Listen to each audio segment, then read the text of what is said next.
नमस्कार, मैं रचना शर्मा। चढ़ती कला टाइम टीवी देख रहे हैं सभी दर्शकों का स्वागत करती हूं। आप देख रहे हैं टॉप 10 न्यूज।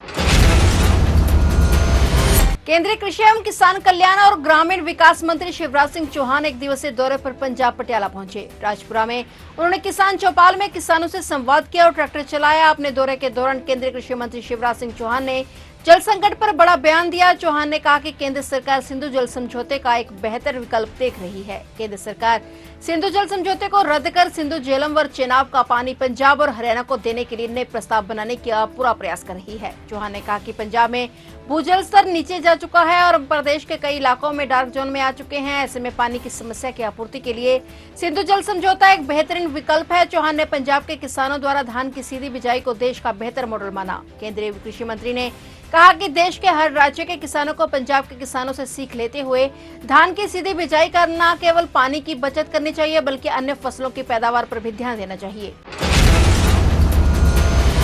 दिल्ली के साकेत कोर्ट के अंदर बने लॉकअप में हत्या से हड़कंप मच गया है। साकेत कोर्ट के लॉकअप में दो अन्य कैदियों ने अमन नामक कैदी की हत्या कर दी। वे दोनों तिहाड़ जेल नंबर 8 में बंद थे और उन्हें अदालती कार्रवाई के लिए साकेत कोर्ट लाया गया था। दिल्ली पुलिस ने इसकी जानकारी दी है। जानकारी के मुताबिक दिल्ली के साकेत कोर्ट लॉकअप के अंदर अमन नामक कैदी की हत्या हुई है और अन्य से कैदियों पर अमन की हत्या का आरोप लगा है। वे दोनों तिहाड़ जेल नंबर 8 में से बंद थे और उन्हें अदालती कार्रवाई के लिए साकेत कोर्ट लाया गया था। सूचना मिलते ही पुलिस महकमे में हड़कंप मच गया और पुलिस मामले की जांच में जुट गई है।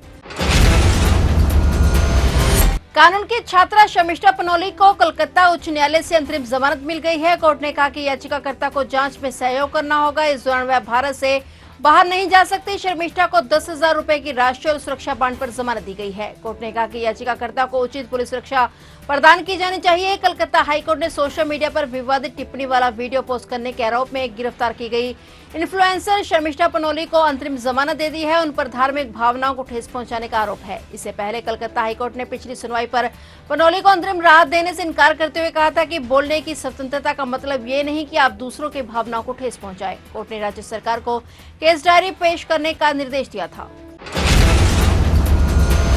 राजधानी दिल्ली में बीते 24 घंटे में कोरोना से 2 मौतें हो गई। देश में कोरोना संक्रमण के मामलों में उछाल के बाद केंद्र सरकार ने राज्यों के लिए अलर्ट जारी किया है। केंद्र सरकार ने सभी राज्यों को ऑक्सीजन, वेंटिलेटर, ऑक्सीजन बेड और जरूरी दवाओं की उपलब्धता सुनिश्चित करने के आदेश जारी किए हैं। दिल्ली में कोरोना में 5 महीने की नवजात बच्ची की मौत हो गई और 87 वर्षीय बुजुर्ग ने भी दम तोड़ दिया है। कोरोना के कारण दिल्ली में बीते 24 घंटे में 2 मौतें हुई हैं और कोरोना के 105 नए मामले सामने हैं, जिसके बाद सक्रिय मरीजों की संख्या बढ़कर 562 हो गई है। कोरोना से अब तक दिल्ली में 7 लोगों की मौत हो चुकी है। बताया जा रहा है कि 87 वर्षीय बुजुर्ग को किडनी, दिल सहित कई दूसरी गंभीर बीमारियां थी। देश में कोरोना संक्रमण के मामलों में उछाल के बाद केंद्र सरकार ने राज्यों के लिए अलर्ट जारी कर दिया है।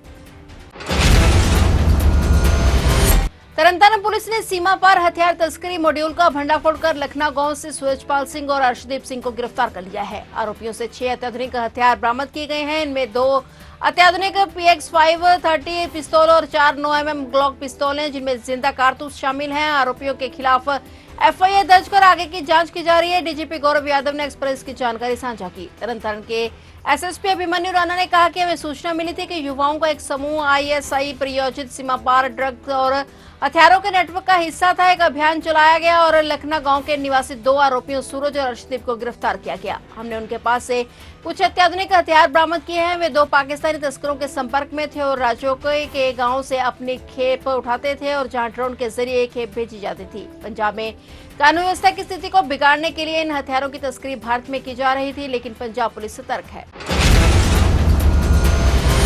पाकिस्तान के लिए जासूसी करने के शक में गिरफ्तार ज्योति मल्होत्रा के साथ वीडियो कॉन्फ्रेंसिंग के जरिए पेशी होगी। ज्योति मल्होत्रा के वकील के मुताबिक 9 जून को ज्योति की सुनवाई वीडियो कॉन्फ्रेंसिंग के जरिए होगी। अदालत की ओर से इस बारे में आदेश आ चुका है और उन्होंने बताया कि वह जमानत याचिका की तैयारी कर रहे हैं, जो इसी महीने दाखिल की जाएगी। बता दें कि हिसार के न्यू अग्रसेन कॉलोनी निवासी यूट्यूबर ज्योति मल्होत्रा को पुलिस ने 17 मई को गिरफ्तार किया था। सिविल लाइन थाना पुलिस ने ज्योति मल्होत्रा को 2 बार में 9 दिन रिमांड पर लिया था और फिलहाल ज्योति न्यायिक हिरासत में है।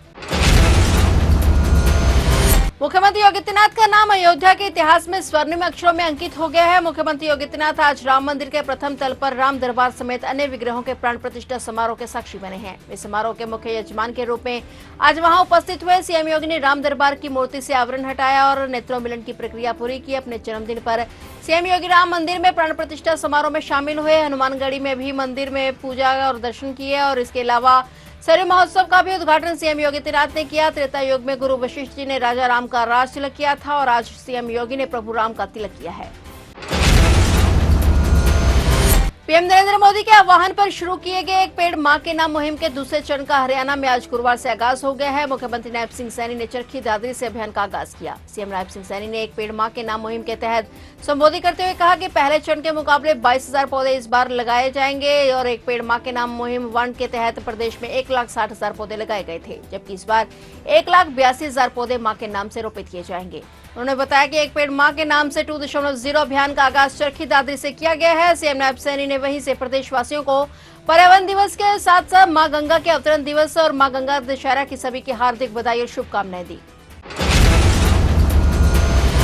तृणमूल कांग्रेस की सांसद महुआ मोइत्रा ने शादी कर ली है। उन्होंने बीजू जनता दल के नेता और सांसद पिनाकी मिश्रा को जीवन साथी बनाया है। हालांकि इन दोनों की तरफ से अभी तक शादी को लेकर ऑफिशियल जानकारी नहीं मिली है। रिपोर्ट्स में दावा किया गया है कि महुआ और पिनाकी ने जर्मनी में शादी की है और इन दोनों की एक तस्वीर भी सामने आई है। रिपोर्ट के मुताबिक महुआ और पिनाकी चुपचाप जर्मनी में शादी के बंधन में बंध गए हैं। टीएमसी की तरफ से अभी तक इस मामले पर किसी तरह की प्रतिक्रिया सामने नहीं आई है। महुआ अपने राजनीतिक जीवन के साथ साथ निजी जीवन को लेकर भी चर्चा में रही है। महुआ इससे पहले डेनमार्क के फाइनेंसर लॉर्स ब्राजन के साथ रिश्ते में थी, लेकिन दोनों की शादी ज्यादा समय तक नहीं चल सकी और तलाक हो गया। मध्य प्रदेश में एक बार फिर चीख पुकार मची हुई है। झाबुआ में 9 लोगों की मौत के हादसे के बाद गंगा दशहरे के मौके पर रीवा में दर्दनाक हादसा हो गया। आज 5 जून को रीवा के तंथौर में सीमेंट शीट से लदा एक ट्रक अनियंत्रित होकर ऑटो पर पलट गया और इस हादसे में महिला और बच्चों समेत 7 लोगों की दर्दनाक मौत हो गई। गंगा दशहरा के मौके पर गंगा स्नान कर लोग लौट रहे थे और ऑटो से वापस आ रहे थे। इस दौरान NH30 पर सीमेंट शीट से लदा एक ट्रक अनियंत्रित होकर ऑटो पर पलट गया। जानकारी के मुताबिक सभी मऊगंज जिले के रहने वाले थे। देश भर में 5 जून को गंगा दशहरा का पर्व मनाया जा रहा है। मान्यता है कि इस दिन पवित्र नदी गंगा का स्वर्ग से पृथ्वी पर अवतरण हुआ था और ऐसे में बड़ी संख्या में श्रद्धालु मां गंगा नदी के दर्शन करने और आस्था की डुबकी लगाने के लिए पहुंचते। फिलहाल टॉप 10 न्यूज में इतना ही और नए समाचारों के साथ फिर से हाजिर होंगे। तब तक के लिए देखते रहिए चढ़ती कला टाइम टीवी।